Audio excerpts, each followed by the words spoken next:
Welcome to the Independent Brokers Podcast. Your host, Joseph Gozlan, interviews independent real estate brokers from around the country, asking about all the things we all want to know: recruiting, commission breakdowns, lead generation, technology tools, and more. And now to the show.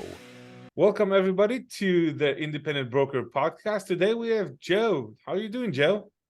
I'm doing excellent. How about you, Joseph? I'm doing great. Welcome to the show. Joe, how do you pronounce your last name? Schulteis, a strong German name. Yep. That sounds definitely strong German name. Which part of the country are you from? I'm actually from the Midwest, so I am just north of Milwaukee, Wisconsin. Awesome. So we usually start the show with letting our guests introduce themselves. Tell us a little bit about how you got into real estate and how you got into becoming an independent broker. Okay.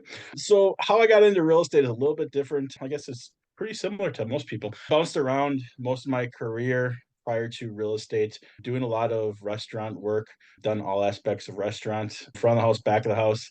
Obamacare came through, so I got a job that offered insurance, because realistically you don't get insurance through restaurants, especially the smaller restaurants. But then as I was driving home, so I got a job at a local grocery store, Sendix.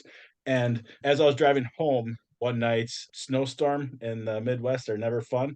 So I had a little Toyota Yaris, so subcompact car, big guy like me, compact car, always fun.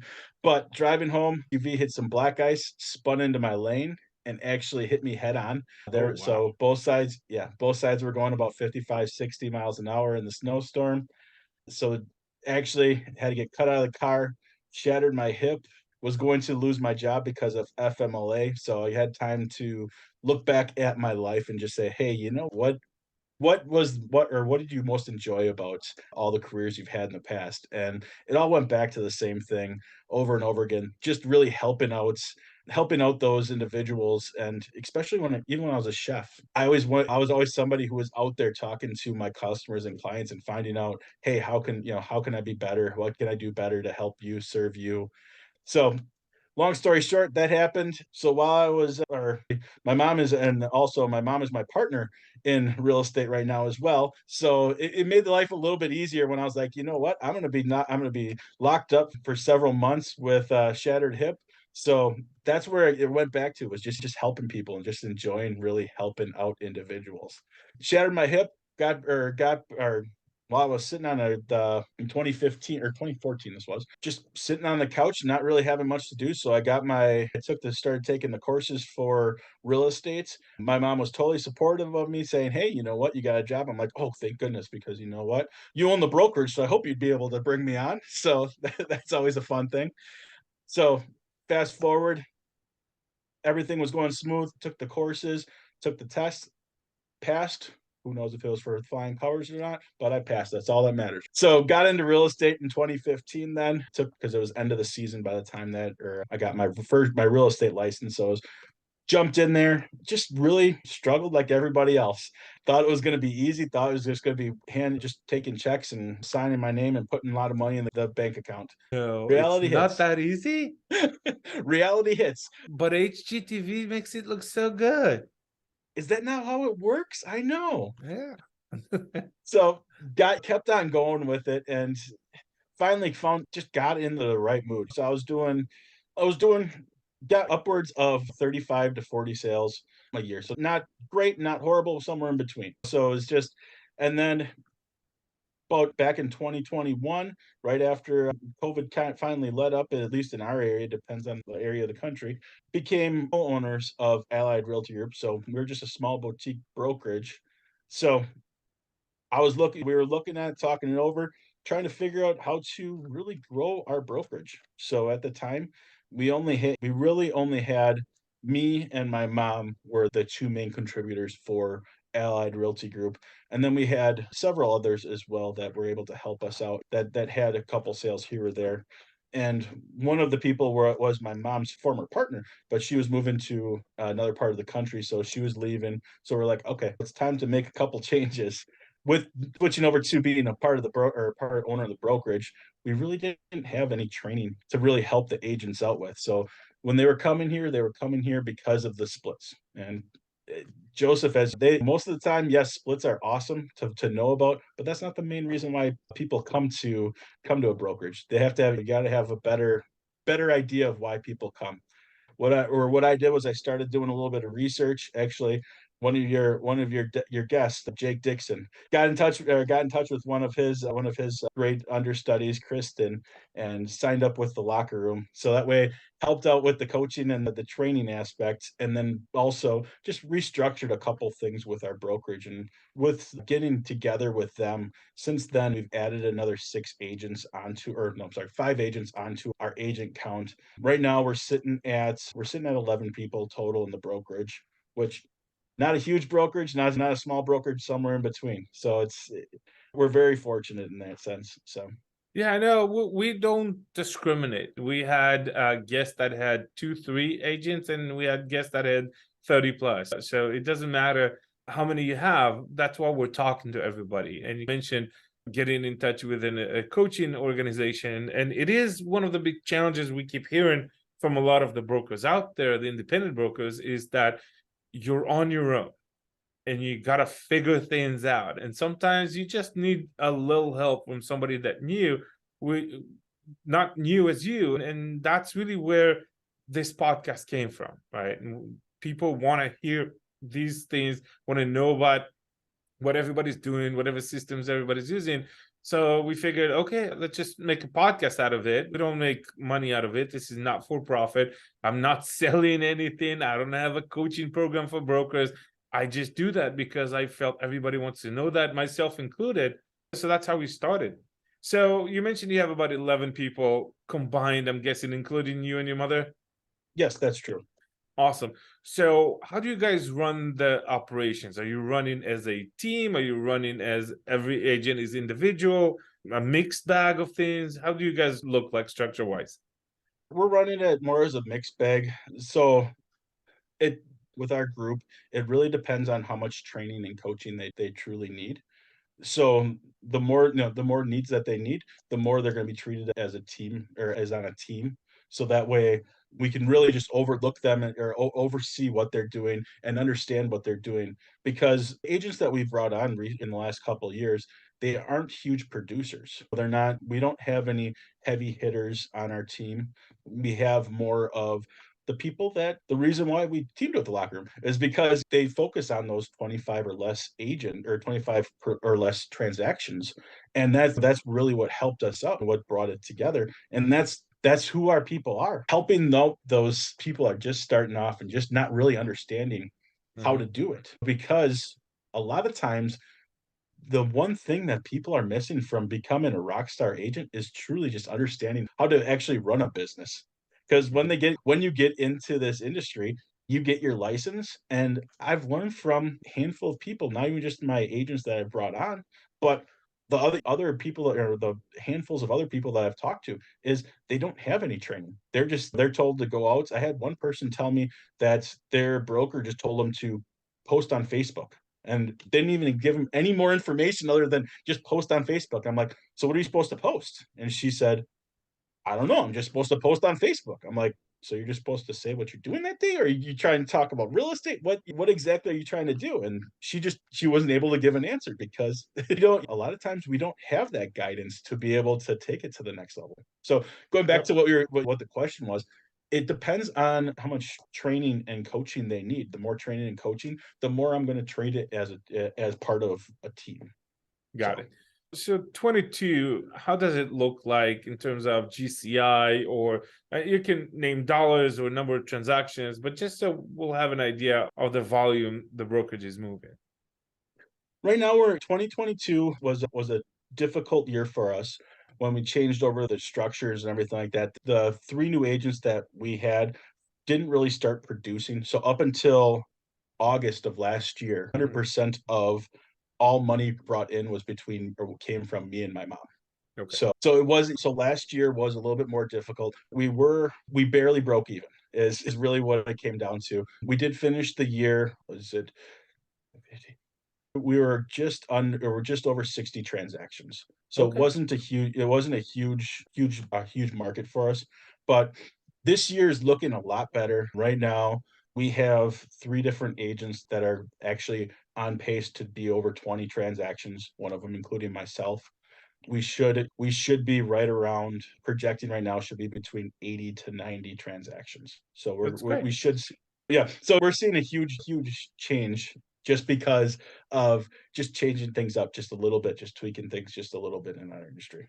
Yep, that makes sense. What is your commission structure with your agents? Do you have multiple plans? Do you have one plan? How does it look like?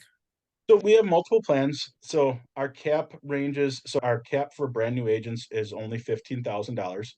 And with the brand new agents, we take the first 0.75 of a transaction, they get the rest. So no matter what you charge, if you double side it, let's just say you double side it at 6%, Allied's going to take 0.75% of that. You're going to get 5.25%, which Mm, I don't know anybody else in the industry who's even offering that other than just the pay per mhm. close transaction companies.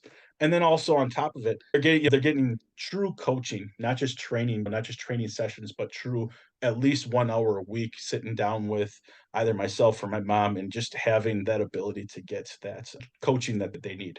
Okay.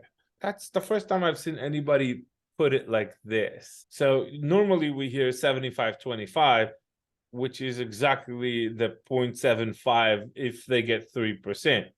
So it's just a different way to phrase it. So that's It's a interesting. different way to phrase it, but at the same time, now they have that ability to negotiate for themselves as well. For instance, one of my agents right now has a property of his own that he's selling. He's only charging himself that whatever Allied gets instead of having to charge 6% or 5.8 or whatever they want to. Mhm. Now, if it really comes down to so and so company over here said that they can do it for 5%, you know what? Now they can go back and say, is that let me give my broker a call just so that way they don't make the decision right there and then, and they can give us a call and they can move forward with that. Say, okay, I'll match that as long as you sign this right now. Got it. Okay. Interesting.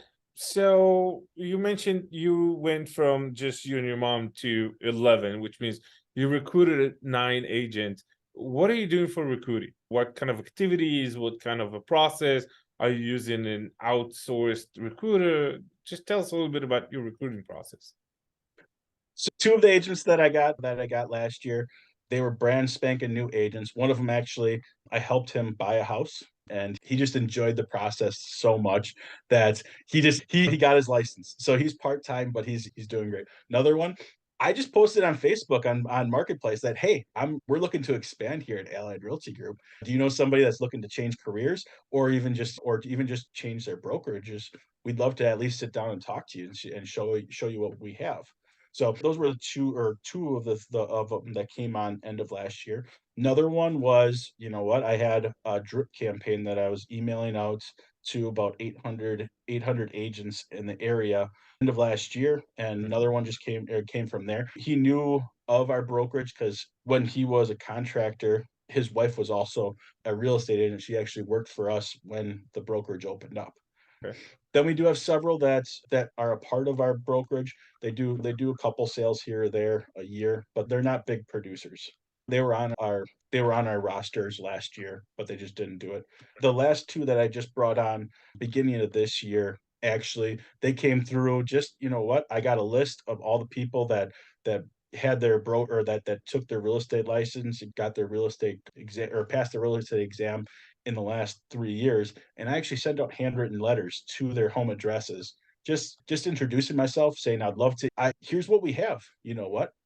Here's what we have. We have an unmatched coaching and training process. We have great commission splits. We just have a great community that I'd love to hear what your plans are for real estate." Not even telling them to come to me, but just saying, "Hey, I'd love to hear what your plans are for real estate." Just having that Mhm. conversation. A lot of times they don't get that. Yeah. Yeah, it's sometimes it's peach without listening to what that person is looking for. Because the big brokerages, and I'm not going to name, but we all know who they are. It's kind of like you got a pulse, you got desk fees, come on board. And when you have a 250,000 agents, $100 a month, that's $2.5 million a month. That's a business revenue stream. But Yeah. for us, the smaller independent brokers, I'm not gonna make what, $50, $100. I don't want somebody that will I just give me more headache than it's worth. So we want people that have motivation, that have a reason to be in this business, that want to do the work. So you mentioned earlier a drip campaign. So it's a good segue for us to talk about marketing. Start with the first side of marketing. Are you guys offering leads to your agents? We offer just a couple of them. Most of them are through like the free programs like OpCity. That's where they're getting the calls. They have to be the first ones to do it, and then they offer or the 25 or 35% commission referrals. Because I've also done it where I have bought lead sources for them as well, but I've noticed that we weren't really getting a return from them. So it just didn't make sense. I'm Well, one of those guys where I'll play, let's dig into that one. I'll play a little bit here or there and try different ideas, try different things. But if it's not producing, it doesn't make sense to continue throwing money towards it either. Absolutely. This is one of the things that our audience finds the most interesting is tell us, what did you try? What was the outcome? Why do you think it didn't work? What did work? Tell us. We want to hear. But yeah, ads used to be amazing until we couldn't target the right people anymore. So that kind of went to the wayside where you're not getting now you have to market to the 14-year-olds as well as the 65 plus year olds. So you're not able to do that. So I tried that, spent a lot of good amount of money in that one. I tried Zillow. Zillow just got too expensive for Wait, the lead. What's it? you're jumping a little bit ahead. On the Okay. Facebook ads, were you doing it on your own? Were you are the one setting up the campaigns, or were you using third-party help with that? Both, actually. I've also used street text as well. For those who aren't familiar with street text, what it is, it's actually a good deal at $170 a month. And what they have is they have a good number of different campaigns that you can run through there. They suggest averaging at least $5 per day on that scenario. And it'll go through and it grabs people's information when they click on the ad. So you'll get their name, their number. But a lot of times, what I've noticed with those individuals is if it was the buyer leads, they weren't even close to be able to get pre-approved or even pre-qualified. So it was just somebody who was just playing around. And when I actually got a hold of them, a lot of them were fake numbers or just people that said, I didn't expect you to actually call. And even on the seller side, to find out what their home's worth, I think I got bona fide leads. I probably had 5 or 6 bona fide leads from them in the year plus that I used them. Again, not a bad thing if you're just trying to get numbers and getting people in front of them to do CMAs and understanding how to do that. Well, let's do the math on that one for a second, because if you get 5 transactions a year from $170, that sounds 5 like or a great 6 deal. bona fide, no, not transactions, 5 or 6 bona fide. Yeah, there's a difference between transactions and leads. Okay. They're still going through the drip. They're still. This was a year and a half ago on one, and I only closed 2 of those, which isn't a bad number, but at the same time, the return, because I was doing between $5 and $15 per day, it didn't run its course. I always say realistically, when you're looking at a lead source, you should have at least a 3x in order to make it worth your while. I've heard of others who just want to break even so that way they get more people in their database and now they're working with them for the rest of their life. But I've always gone under the idea of 3x. So if you're going to spend $3,000, you better make $9,000 off of it. So what's your average commission? The average commission on those 2, I spent with street text, I spent about $7,500 during that year. I only made about 12 on it total. Okay. So you didn't hit your 3x. I wasn't even at 2x. So that's where I had to look at that and say it really wasn't worth the money that I put into it. Again, it works for some people, but it just didn't work for me. If you have a team and you got to feed the team and you got to keep the machine going, that's one thing.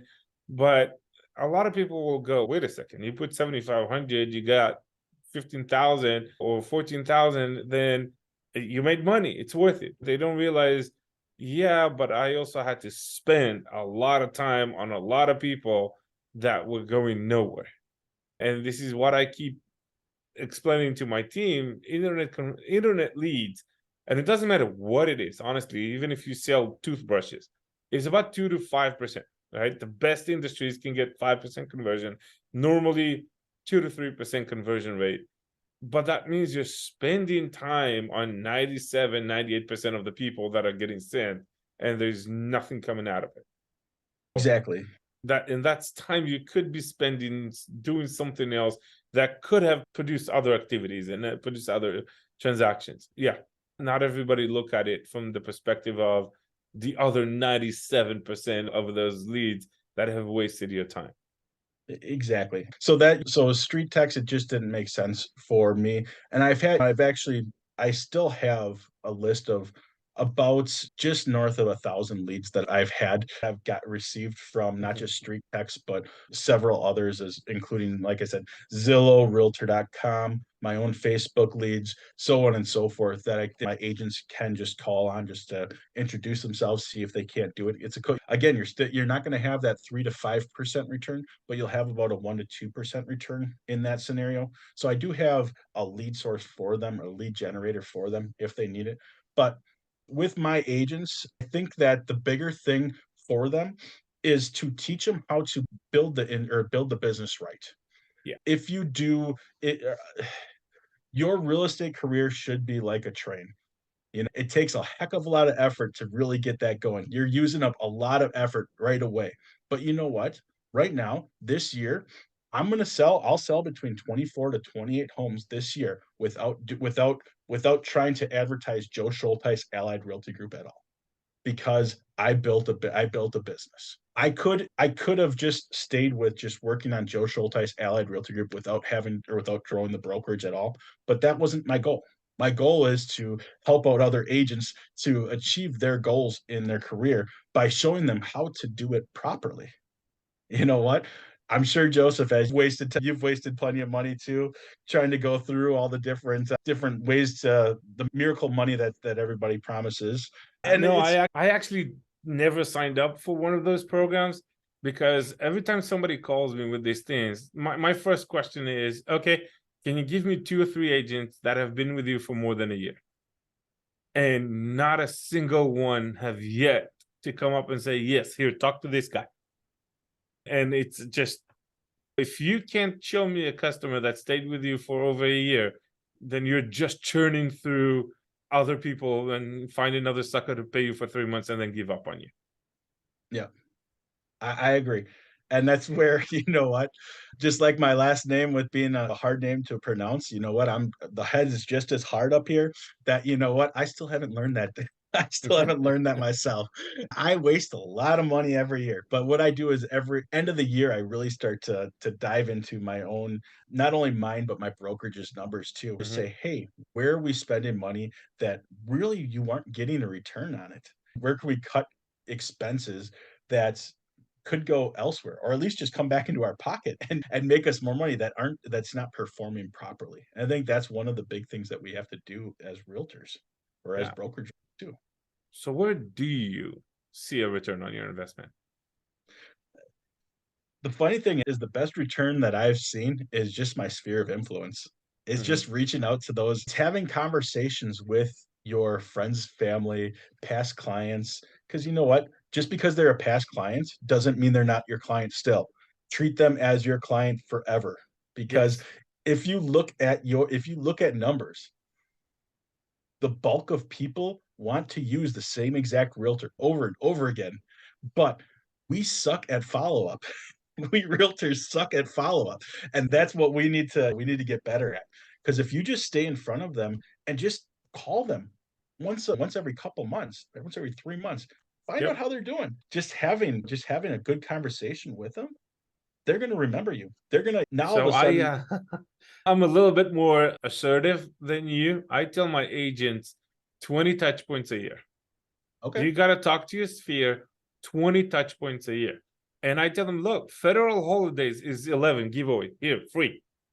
Add a birthday, anniversary of the transaction. Congratulations, it's been 3 years since you bought this house. A couple more things like Easter is not a federal holiday. Halloween is not a federal holiday.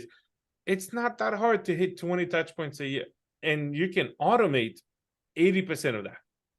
Throw a few phone calls here and there and a text here and there, and boom, you have 20 touch points a year that guarantees they don't forget you. And Exactly. our agents, I keep telling them, you're not competing with other agents. You are competing with obscurity, with anonymity. If they don't remember you, you will not get the transaction. It's that simple. Exactly. And it's crazy. It's when you look at the statistics, I believe it's 85 or 87% of the people want to work with their realtor that they used previously. Yeah. But if you give less a good than service, 20% do. And it's crazy. So yes, I still send out the birthday cards. I send out the Christmas cards. I reach out, I didn't use those as touch points at all. But I actually use AM cards for sending out the birthday cards because you know what? It just makes sense because now I still handwrite some things or sending thank you cards on a regular basis. But now I can send them out a birthday card, or if I have a friend or family member, I send out a great card that actually has, let's just say, one of my friends, they became a grandma this year. So I sent a picture with the baby inside, and now they're always going to keep that card, and they're gonna remember who that's from instead of just throwing away a card, just saying congratulations on being a grandma and grandpa, or even just giving a call. I walked into one of my friends' houses and they still have it that their baby is 4 months old right now, and they still have that same card with their baby on the refrigerator if you because had a picture of your kid, would you throw it away? no, exactly. But now that's the point. How you see that, you know what? Something great happened or something bad happened. You know what? I had another friend who client of mine as well. You know what? Something like they had a procedure done. I sent them out brownies with a card that says "Get well soon." You know what? She called me the day she got it and thanked me so much for it. That's how you have a business, is because I run this as a business, as you know what, they're my friends. They're not just past clients, they're friends, they're family, they're people that you still have a good connection with. Yeah, you're gonna lose out on some people here or there, but the bulk of them, we have such a close knit relationship with our clients during that 4 month period. But then we don't even talk to them after closing. We're like, here you go, congratulations. Okay, and then you don't say anything. That's it. Yeah. And we had Jake Dixon from the locker room on episode number 7, and he mentioned AM cards, and I'm like, "Ooh, I love that." And then, like, as soon as we got off the podcast recording, I went over there and I signed up for AM cards, and I started sending those. And I told all my agents to sign up and start sending those. And we just had Easter and Passover and all that, and they send the cards. And they get the response, right? They get the phone call, they get the text message. Oh my God, this is so good. This is so awesome that they see. I was happy to see that they got the response that I was expecting them to receive, and that encouraged them, right, to continue to have that contact. Do you do any advertising or marketing activities at the brand level? We talked about, let's do marketing so we can generate leads, and that goes to yourself or to your agent. That's one thing. But for example, us, and I mentioned that before on the podcast, I would do every once in a while, I'll either do a Google pay-per-click campaign, or I'll do a Facebook ad campaign just with the brand logos, with the brand colors, with the brand name. So there will be like just a brand name familiarity in the market. Yeah, so with Allied, we do have it going through the Google ads and going through that aspect of it. We haven't gotten a lot of traction in that aspect of it because I think our brand is really starting to grow now. Up until we really started bringing on these last couple agents, a lot of times when you saw, or a lot of the other brokers and all the other agents really saw with Allied, it was a family. It was me, my mom, my aunt was performing really well in our group, and then her partner. And that was really the only major producers that we've had in our brokerage until now. And now it's starting to grow with a couple more people. And that's the reason why we're seeing such a great increase in our business, in our bottom, not only our bottom line, but just our client acquisition through our different agent, or through the different agents, but just teaching them that. And also the little bit that we do get, it's not much that we get from the Allied aspect, but we are starting to get a lot more brand recognition in the area. Yeah, Awesome. Yeah. The reason we do that is I want my agents, when they hand over a car, that nobody's going to go, wait, who are you guys? What is this exactly? So I want somebody receiving the car to go, oh yeah, I've seen you. I want the back of the head to say, oh, I know those teal colors, that logo, that icon. I've seen it before. And so there's credibility with familiarity. That's what it is.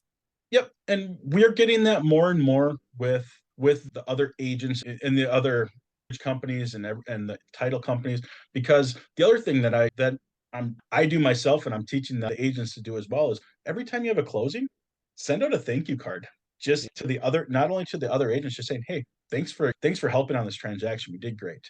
Send it to the title company. Send it to every single home inspection that you have. Send it to the broker or the mortgage company, the title company. Every facet of it, you should have some sort of thank you card going out, because you don't get that handwritten note anymore. Yeah, And definitely. it goes back to the whole AM cards, where you're not going to throw away a card that has your baby's picture on it, but you're also not going to throw out the card or that you actually got a handwritten note that says thank you for this. I walk into 2 or 3 different title companies on a regular basis, and my card is still sitting there and there's multiple cards on, and I'm about 60% of the thank you cards that are on their wall. Yeah, no, that's really great. Let's segue to one more aspect that everybody's very curious about from our audience is what's your tech stack, right? What kind of systems, tools, apps, anything that you guys use that is as cool as AM cards, for example, that you guys are using? And start with the basics, right? CRM and transaction coordination. That's what every brokerage has to have in order to function. I tell my agents to find the CRM that they're actually going to use, because I can provide one. I've tried to in the past, but a lot of times they don't actually use it. So Yeah. if they're not using it, it goes back to looking at your bottom line. If I'm spending X amount for a CRM and I'm the only one who's using it, and sometimes I'm not even using it. I'll be honest, if I'm having trouble sometimes using specific CRMs, I needed to find a specific one for me Yeah. that actually worked for me. So I actually help me. I say, okay, go try out this one. Try this free trial on this one and this one. Find out which one you're actually going to use on a regular basis. So we don't have one as a brokerage right now. I help them with that at the local or at their own level. So that way being able to help them understand how to use it as well. Because I've used several of them in my past. What did you personally ended up with? Right now, I have one that I don't really use that I'm in the process of canceling with. I'm more of just a Google Calendar kind of guy. I'll be honest with you. Where it has every single thing in there, and it tells me when to call people at the same or at specific times. And it's nice too because I have it helps with my family as well. Because then my wife has my schedule on a regular basis. And not only that, but she can put in, hey, don't forget about our son's ninja class, or Yeah. don't forget about this. And now it's blocked off. So I can't forget about it. It's right on my schedule. I'm not much of a CRM kind of guy. But Gotcha. one thing I do use religiously is it's actually called Folio, and it's through Amtree. It's beautiful for me because, again, without the CRM aspect, what it What is does is it actually, you put in your accepted offer and then it auto generates or for everybody in the transaction, so they're all on the same page with the same exact calendar. So everybody gets an email 2 days before that, hey, the home inspection contingency is coming up, that this is coming up, so it It's a keeps transaction everybody. coordination system. Yep, basically a transaction coordinator without spending the money for a transaction coordinator. Okay. And what was the name again? It's Folio, but it's with Amtree. Okay. We'll definitely get the links from you and put it in the show notes because that's the things that our brokers are looking for, right? Yep. Some brokers are going to tell you you're absolutely insane for working without a CRM system. And some people are like you. That's just, I tried a few, none of them worked for me. This is what works for me. And again, like you said, at the end of the day, whatever you found that works for you. And everybody's different. It's like there's some school people that still work with a pen and paper and a Rolodex. And again, if it works for them, good for them. That's how it works. And that's like it's a new age thing. A lot of people out there, it's not just in our industry, just in general, let the tail wag the dog. It's like technology should not dictate your business. Technology is here to help your business. So choose whatever technology empowers you, accelerates you, exponentially give you more capabilities to do things, not try to shoehorn your business into a piece of technology. Exactly.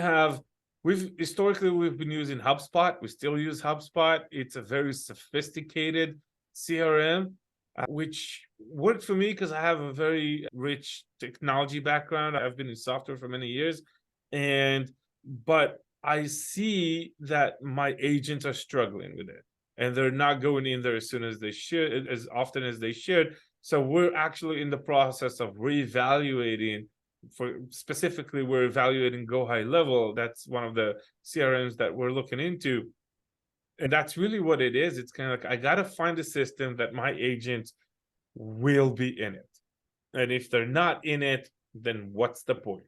So yes, you're right, they're going to be part of the decision making, they're going to be part of the experiment and the testing, and then once we find something that everybody's happy with, then that's the thing we're going to go with forward. And that's exactly how you should do it. When you find that groove, and everybody, or it's never going to be everybody that's going to be able to, that's going to say, "Yep, I'm on board."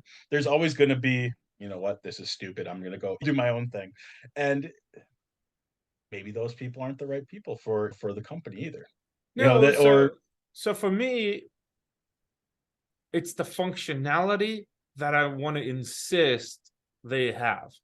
How they get the functionality, not my problem. So you want to use the CRM system we provide? Awesome. You want to figure out whatever system out there works for you?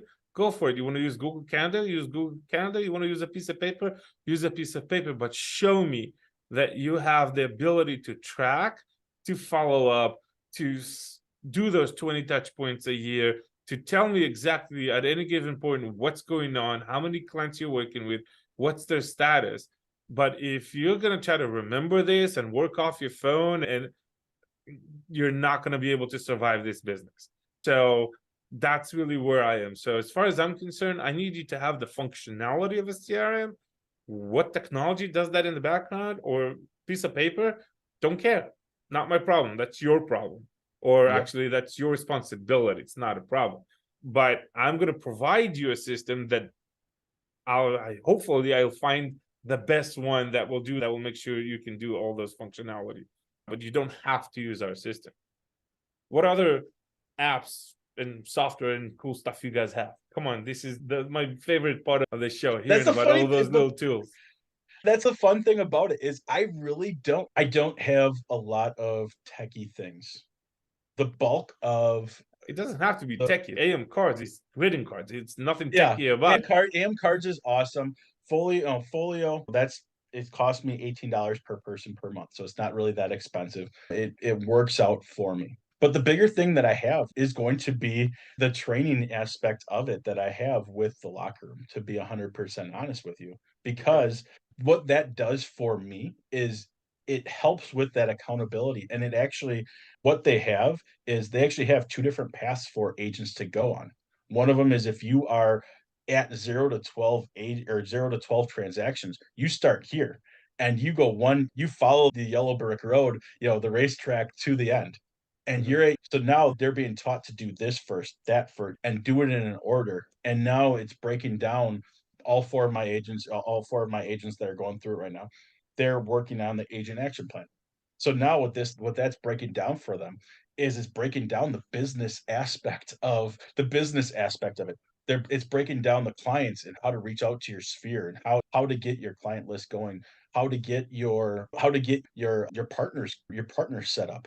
Not only that, but hey, here's your goal for this year. How are you going to get to it? If you're going to do 20 transactions this year, how many people do you need in your sphere? And it helps you divide that out and get to that number. Now you're going to hit, because realistically, real estate is not hard if you are able to actually break it down. Yeah. In our industry, if you want to make six figures, statistically, You have to have 5 two-way conversations about real estate per day, 5 days a week, 25 conversations about real estate every single year or every Mhm. single week, and you statistically will make $100,000 in this industry. But Yeah, it's that simple. It really is just it's having a pathway to truly get to where you wanna succeed. And that the agent action plan really does well with that and help. I'm there to coach them through that, not just train them, but coach them and actually have those sit down one-on-ones with them. For I usually give my brand new agents, I'm usually sitting down with them about 2 hours a week at least, just to be able to get that to make sure they're on pace to doing this and actually doing things right. yeah. Yeah, and you're right. It's kind of, well, you're 18-year-old or you're brand new to the business as a second career. $100,000 a year in commission sounds big, but in most markets in the country, that's one transaction a month, Yeah. 10 transactions a year. So and now it sounds a lot less scary. Well, one transaction a month doesn't sound as scary. And then you break it down to, okay, you need to talk to this many people or that many people and so on. That's really the way to go. So to wrap this thing up, we ask the same questions to wrap the show. So in your opinion, what's the hardest thing about being an independent broker? I think it's the same thing that's hard for us in general in the industry. It's having that schedule and sticking to it. Just because an agent comes into your office and wants to talk right there and then, doesn't mean that we should drop everything. Just like if you have a client that wants to see a house right then and there, you shouldn't stop your prospecting at that point. You shouldn't stop what you're doing just to run out and show a house. You should Yeah. have time set out for that. And that's the hardest thing that we do in this industry, not only as an agent or as a broker, is we allow ourselves to have distractions. Yeah. My phone, I forgot to take it off of vibrate. You know what? It's gone off 6 times since we started this. And so if Yeah. you see my eyes going down, you know what? That's the worst technology we've ever had because Yes. you know what? Now we're in such a now society that we forget that, you know what? We need to work on A and B because now if we get distracted with whatever we're doing, it takes so long to get back to where we were. Yeah. If this whatever you're working on takes 2 hours to do, let's say, and you get distracted 20 minutes in, now it's gonna take you almost 3 hours just because you have to backtrack and you have to start over. It doesn't make sense in our industry to not time block properly. Yeah, and here's a little trick I teach my agents. I use a system, an app, but you can use a piece of paper for that too. It's called Trello, Treo, which is Yep. basically just a fancy sticky note system. And then I tell them I have a specific list for what I call brain dump. Because you can be doing your calls to, I don't know, expireds or for sale by owners, and you're in the zone, and then it's, oh, that guy wanted me to send him comps. So if, like you said, if I'll stop, go do the comps and try to get back into the zone on prospecting, I'm losing a lot of time and I'm losing a lot of brain cells. But if I just dump this task somewhere to remember to go get John comps, then it's a 30, no, not even 30, but 10 seconds distraction, and I'm still in my zone and I keep going, but I'm also quiet to know that I'm not going to have to remember that later on. I have it in writing. Something when you prospect, and let's say you prospect for sale by owners, and one of them goes, yeah, I'd love to get a CMA. You need to do the CMA, but you don't stop the prospecting just because one guy said, yes, let's do a CMA, and you go do the CMA. You just write it down. It's, okay, this person I spoke to wants a CMA. When I'm done with my 2 hours of phone calls, I'll do the CMA and I'll call them back. So it's kind of, oh yeah, that's great. Let me call you back in about a couple of hours. Let me get all the information and I'll get back to you. And they're okay with that. You're not going to lose a listing because it took you an hour or two to come back with whatever they were asking for. So that's just a little app that we use. It's called Trello to just brain dump, basically. But you can use a paper or you can use your CRM system if it has tasks in it to do that as well. What's the best part about being an independent broker? The best part is truly I love sitting down with my agents, just having that ability to really feed into them and not only just train them and coach them in one specific way, but Mhm. being able to say, "Hey, you know what? I know that you are a high C or a high D. You know what? I'm gonna train you a specific way." Or if you go to some of the larger brokerages, they have one way of doing it and one way only. And if you don't do it that way, it's just not gonna work out.